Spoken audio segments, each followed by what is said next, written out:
Rendham Docks is one of the busiest dockyards on all the island of Sodor. It's where ships and engines and cranes alike are busy day and night, every day of the year. But poor Cranky the Crane never gets a nap. He never gets to sleep early. He works all the time. And his only company are the gulls that settle on his arm. So Cranky is always cranky.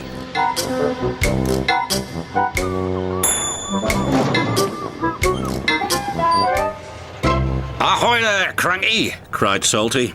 "Where have you been?" snapped Cranky. "And a good day to you too, Captain." Bill and Ben arrived for work, full of mischief. "Hurry up!" barked Cranky. "I haven't got all day." "You're no fun," grumbled Bill. "You wouldn't be fun if you were stuck up here," snapped Cranky. "So that's why you're cranky," said Bill. "You're lonely," said Ben. "I'm not," Cranky cranked. "So it's company you be needin'," said Salty. "Reminds me of a lonely old Grand Banks lighthouse keeper." "Not another one of your stories," cried Cranky. "Oh, please, Salty," they chimed. "We haven't heard it." "'Twas in the middle of a wee naughty storm," Salty began, "the likes of which you see once in a lifetime." This made Cranky very cranky, so cranky that he swung his arm around and dropped the pipes onto the tracks instead of the trucks. "Whoops," said Cranky meekly. "You've blown the main now, matey," said Salty. The engines were trapped. "You're going to get into trouble," sang Bill and Ben.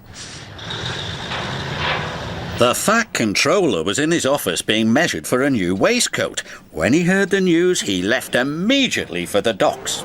The Fat Controller knew that any delay at the docks could cause confusion. "You have made a terrible mess, Cranky," he said sternly. "I'm sorry, sir," Cranky whispered. "You engines will have to stay here tonight until Harvey clears up this mess in the morning." Cranky's heart sank as Salty uttered those fateful words. "That reminds me of a story. It was a bitter cold winter. The brave little ship was stuck until the ice melted the next spring.